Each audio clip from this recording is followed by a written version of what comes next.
আসসালামু আলাইকুম রহমতুল্লাহি অবরকাত। সম্মানিত দর্শক, ইরান এবং ইসরায়েলের যে যুদ্ধ, এটি বর্তমান অন্তর্বর্তীকালীন সরকারকে নানামুখী যন্ত্রণার মধ্যে ফেলে দিয়েছে। কতগুলো বাস্তব সমস্যা, যে সমস্যাগুলো সরকারের মাথায় ছিল না। যেমন তেলের দাম বেড়ে গেছে। ২ নম্বর হলো যে কাতার থেকে আমরা যে এলএনজি আনতাম, সেই এলএনজির সরবরাহটা এই মুহূর্তে ভীষণ রকম ঝুঁকির মধ্যে পড়েছে। তৃতীয়ত, যদি যুদ্ধ দীর্ঘস্থায়ী হয় এবং হরমুজ প্রণালী বন্ধ করে দেয় ইরান, তাহলে আমাদের যে পুরো জ্বালানি সেক্টর দীর্ঘমেয়াদে যে সমস্যার মধ্যে পড়বে, ওটি ডক্টর মোহাম্মদ ইউনূস সরকারের মোকাবেলা করার মতো অর্থনৈতিক অবস্থা নেই। তারপরে স্ট্রাকচারাল যে কাঠামো, প্রশাসনিক যে কাঠামো, সেটা নেই। লাইন অফ সাপ্লাই সেটাও নেই। শেখ হাসিনার জামানাতে আমরা জ্বালানি তেলের একটা বিরাট অংশ ভারত থেকে আমদানি করতাম, এবং ভারত ইরান থেকে তেল আনতো। তারপর যেটা ক্রুড অয়েল, রাশিয়া থেকে তেল আনতো এবং সেটা রিফাইন্ড করে তারা আবার যে এক্সপোর্ট করতো, সেটা পাইপলাইনের মাধ্যমে আমরা আনতাম। সেই সাপ্লাইটি এখন আদৌ আছে কি না, ভারতের সঙ্গে সেই লেনদেনটা আছে কিনা আমরা জানি না। ২ নম্বর হলো যে আমরা ইতিপূর্বে সেই এলএনজির জন্য আমরা স্পট মার্কেট থেকে যেভাবে কিনতাম, সেই সাপ্লাইটিও এখন আগের মতো নেই। এর কারণ হলো যে ওই সমস্ত কর্মকাণ্ডের সঙ্গে সালমান এফ রহমান, বিপু, গং, মানে জ্বালানি যে মন্ত্রী ছিল, তাদের সেই সিন্ডিকেটটা চালু ছিল। সেই সিন্ডিকেটের সঙ্গে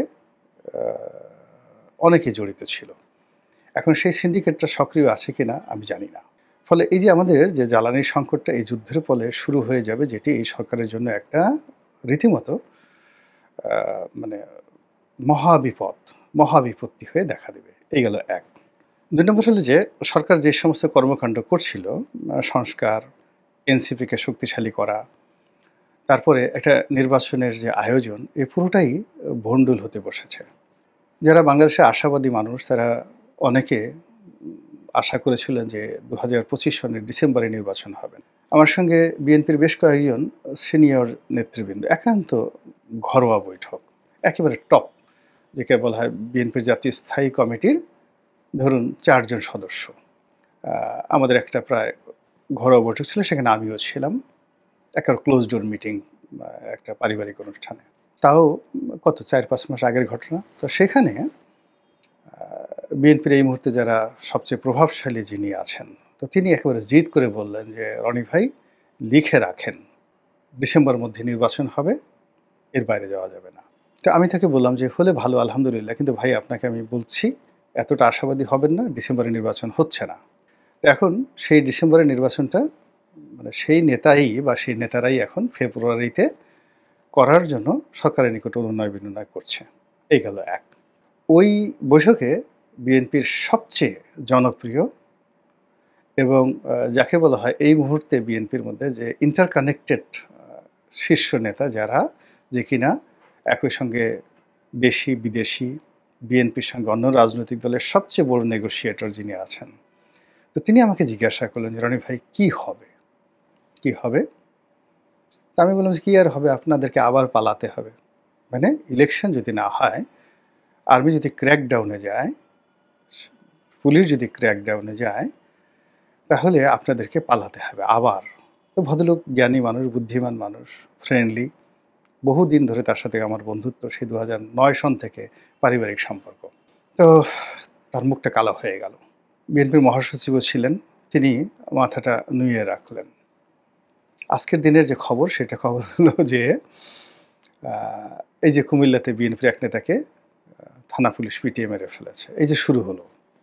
আর বিএনপির যত চাঁদাবাজ আছে, যা কিছু আছে, সম্ভাব্য প্রার্থী যারা আছে, যারা এই অপকর্মের সাথে জড়িত, তাদেরকে গোয়েন্দা নেটওয়ার্কের মধ্যে ফেলে সেনাবাহিনী, পুলিশ এমন একটা অবস্থায় রেখেছে, ১ ঘন্টার মধ্যে, উইদিন 30 মিনিটস, ১ ঘন্টা লাগবে না, ৩০ মিনিটের মধ্যে অন্ততপক্ষে এরকম সারা বাংলাদেশ থেকে ৫,০০০ চিহ্নিত চাঁদাবাজ, যারা নিন্দিত, যাদেরকে ধরলে এলাকায় মিষ্টি বিতরণ হবে, এই প্রস্তুতি নিয়ে প্রশাসন বসে আছে। তো যেটা বলছিলাম যে এরকম যে একটা অবস্থা, সেই অবস্থার মধ্যে কল্যাণে ছাড়েন যে ইরাক এবং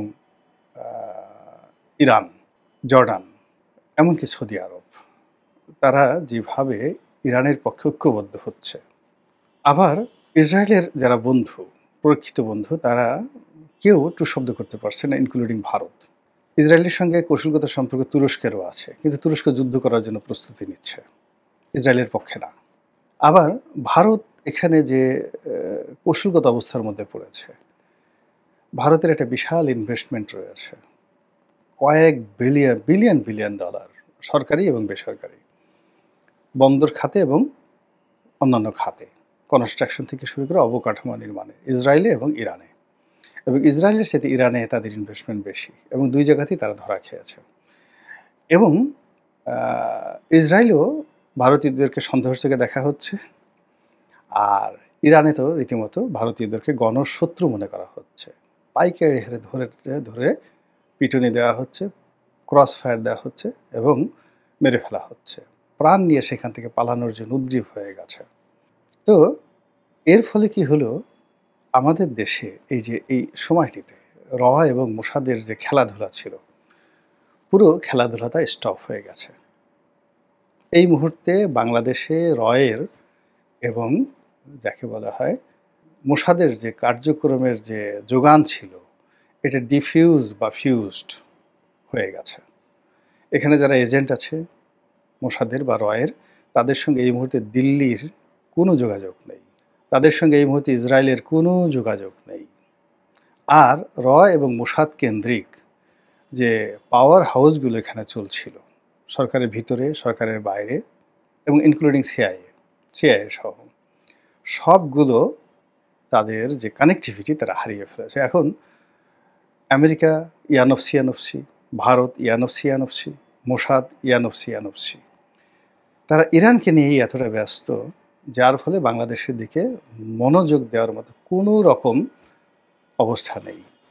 এখন ডক্টর মোহাম্মদ স্বয়ং ইনু যদি আমেরিকাতে যান, তো সেখানে পররাষ্ট্র মন্ত্রণালয়ের কারোর সঙ্গে তিনি দেখা করতে পারবেন না, মানে মার্কিন স্টেট ডিপার্টমেন্টের কারোর সঙ্গে তিনি দেখা করতে পারবেন না। চেষ্টা করে দেখেন, তিনি যেভাবে ইংল্যান্ডে গিয়ে হোটেলে বসেছিলেন এবং সেখানে গিয়ে তিনি যেভাবে একেবারে বাধ্য হয়ে শেষ পর্যন্ত তারেক রহমান সাহেবের সঙ্গে বৈঠক করে তার মুখ রক্ষা করেছেন, এখন তিনি যদি আমেরিকাতে যান, সেক্ষেত্রে কার সঙ্গে তিনি মুশফিক ফজল আনসারির সঙ্গে বড়জোর বৈঠক করতে পারেন। তারপর ওখানে যদি বিএনপির কোনো নেতা হয়, বা তিনি যদি মনে করেন যে সজীব ওয়াজিদ জয়ের সঙ্গে দেখা করতে চান, জয় তার সঙ্গে এই মুহূর্তে দেখা করবেন কিনা আমি বলতে পারবো না। এরকম একটা অবস্থা তৈরি হয়ে গেছে। This is the reality.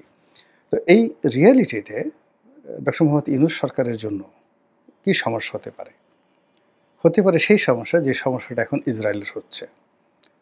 অর্থাৎ ইসরায়েলকে আরব বিশ্ব যেভাবে ভয় পেত, ইরান যেভাবে ভয় পেত যে তারা 1 মিনিটের মধ্যে সব কিছু উলটপালট করে দিতে পারে, সেই ভয়টা কেটে গেছে। কেটে যাওয়ার ফলে কি হচ্ছে, ইসরায়েল যা, তাকে সেটাই নিয়ে যুদ্ধ করতে হচ্ছে। অর্থাৎ তার যা কিছু আছে এবং সে যা কিছু করতে পারে, দ্য রিয়েলিটি, এখানে ফুলিয়ে ফাঁপিয়ে কোনো কিছু করার সুযোগ নেই ইসরায়েলের এই মুহূর্তে। এবং ইসরায়েলকে এখন আমাদের যেটা মনে হচ্ছে, সেটা হলো ইসরায়েলকে আমরা যেটা মনে করতাম, অর্থাৎ ইসরায়েলের ক্ষমতা যদি 1 থাকে, আমরা সেটাকে 100 গুণ বড় করে ইসরায়েলের ভয় পেতাম। আবার ইরানকে আমরা যত ছোট মনে করতাম, ইরানের এখন যে শক্তিমত্তা দেখাচ্ছে, সেই শক্তিমত্তার 100 ভাগের 1 ভাগ আমরা তাকে মনে করতাম ইরানকে। তাহলে ওইদিকে যদি 100 আর এদিকে 100, এই দুটো যদি পূর্ণ করেন, তাহলে দুইয়ের মধ্যে ডিফারেন্স হয়ে গেছে 10,000 গুণ। 100 ইন্টু 100, 10,000 গুণ ডিফারেন্স হয়ে গেছে বিটুইন ইসরায়েল অ্যান্ড ইরান। বাংলাদেশে একই অবস্থা। বাংলাদেশে ডক্টর মোহাম্মদ ইউনূসকে আমরা প্রথম থেকেই তিনি যা, তার চেয়ে 100 গুণ আমরা বড় করে তাকে দেখেছি। তিনি নোবেল লরিয়েট, তিনি আমেরিকার বন্ধু, তিনি ইউরোপ আমেরিকার বন্ধু, ইম্মানুয়েল ম্যাক্রো আমেরিকার যে মানে ফ্রান্সের প্রেসিডেন্ট, কিয়ার স্টারমার ব্রিটিশ প্রধানমন্ত্রী, সংযুক্ত আরব আমিরাতের যিনি শাসক রয়েছেন, দুবাইয়ের শাসক, আবুধাবির শাসক, এরা সব ইউনূস বন্দনা করেন। ইউনূস সাহেব যদি চান, চীনের প্রেসিডেন্ট হাসে। তারপরে ইউনূস সাহেব যদি ডিজায়ার করেন, কাতারের আমির বাংলাদেশে উড়ে চলে আসে। কিন্তু আমরা গত কয়েক মাসে যেটা দেখেছি, সব বোগাস বোগাস বোগাস। তিনি ফ্রান্সের একটা অনুষ্ঠানে যাননি ডক্টর মোহাম্মদ ইউনূস। এর কারণ হলো শত চেষ্টা করেও ইমানুয়েল ম্যাক্রোর সঙ্গে তিনি একটা বৈঠক করতে পারেননি, সাইড লাইনে হলেও না। একটা ছবি তোলার মতো অবস্থা তার তৈরি হয়নি, ফলে তিনি রাগ করে ফ্রান্সেই যাননি। অথচ বিদেশে যাওয়ার জন্য তিনি যে কী উদগ্রীব, ওখানে গুরুত্বপূর্ণ একটা বৈঠক ছিল।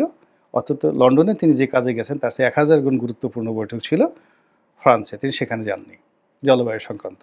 কাতারে তিনি গেছেন, সেখানে আমিরের সঙ্গে তিনি বৈঠক করতে পারেননি। এরপর তিনি জাপানে গেছেন। জাপানে গিয়ে একটা বৈঠক করেছেন বটে, তবে সেই বৈঠকটা কেবলই মাত্র জাপানকে দেওয়ার জন্য। জাপান বাংলাদেশের একটা প্রকল্পে, ভারতের জন্য যে প্রকল্পটা হয়েছে, অর্থাৎ শেখ হাসিনার জমানাতে ভারত মানে বাংলাদেশের যে ইন্টারনাল কানেক্টিভিটি রেল ব্যবস্থা, এই রেল ব্যবস্থা নির্মাণের জন্য একটা চুক্তি করেছে এবং সেই কাজটি জাপানি কোম্পানিকে দেওয়া হয়েছে।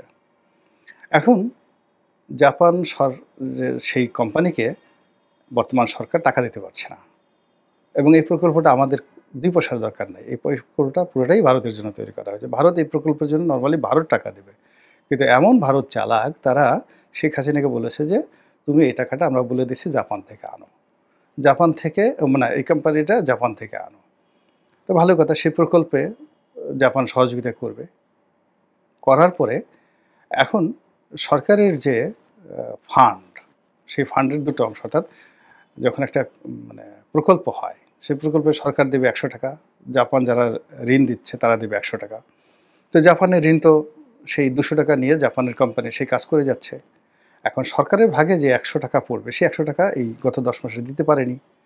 এজন্য সেই জাপান যে ঋণ স্যাংশন করেছে, সেই ঋণের বাইরে আরও ঋণ জাপান বলছে ঠিক আছে, আমার এই কোম্পানিটাকে চালানোর জন্য তোমাকে আরও $1 বিলিয়ন ঋণ দেবো। সেই ঋণের জন্য সে সেখানে গিয়ে প্রধানমন্ত্রীর সাথে দেখা করেছে, মানে জাপানের স্বার্থে। বাংলাদেশের স্বার্থে ওখান থেকে 1 পয়সা তারা পায়নি। এই হলো অবস্থা।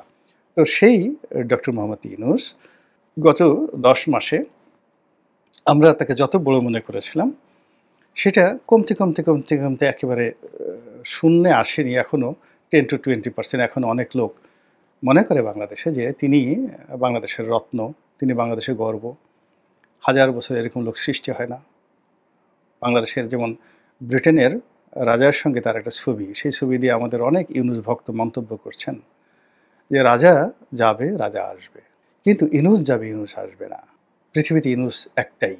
তো এই মানে কথা তারা বলছে যে এরকম কে যেন একটা কথা এরকম বলেছিলেন বিখ্যাত ব্যক্তি, তার সেই কথার উদ্ধৃতি দিয়ে। আরে বাবা, সেই কথা তো সবাই সমান, যে এই পৃথিবীতে অনেক রাজা যাবে, অনেক রাজা আসবে, কিন্তু আমি ছোট একজন মানুষ, গোলাম মৌলা রনি। আমি তো ইউনিক। আমি যাই হই না কেন, আমি এমনকি এই ঢাকা শহরে একটা নাপিত, একটা জেলে, একটা ঝাড়ুদার, একটা রিক্সাওয়ালা, ইউনিক, আল্লাহর তৈরি করা একটা ব্যতিক্রমধর্মী মানুষ। তো তার মতো তো কেউ পৃথিবীতে আসবে না, আমার মতো কেউ আসবে না। অন্য মানুষ আসবে, কিন্তু আমার মতো আসবে না।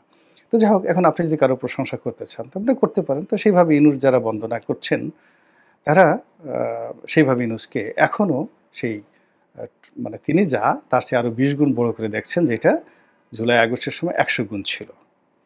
এখন এই যে 20 গুণ তাকে বড় করে দেওয়া হচ্ছে, এটা যাকে বলা হয়, যদি একটা বেলুন ধরেন, ফানুস, সেই বেলুনটি এই ইরান এবং ইসরায়েল যুদ্ধের ফলে একদম ফুটো হয়ে যাচ্ছে। ফলে এখন ডক্টর মোহাম্মদ ইউনূসকে আমেরিকার ভয় দেখিয়ে, ইসরায়েলি লবির ভয় দেখিয়ে, ইউরোপের ভয় দেখিয়ে এই বাংলাদেশের একটা তেলাপোকাকেও নিয়ন্ত্রণ করা সম্ভব নয়। ফলে এখন সত্যিকার অর্থে দিস দ্য টাইম যেখানে he has to prove himself. I am doctor Yunus, I can do XYZ, I can't do XYZ। তিনি যেটা পারবেন সেটাই তাকে এখন করে দেখাতে হবে, আর তিনি যেটা পারবেন না সেটাও এই মুহূর্তে তাকে প্রমাণ করতে হবে এবং এটা ধরা পড়ে যাবে না। এবং কোনো রকম তাকে নিয়ে আবেগ এই সময়টাতে কাজ করবে না।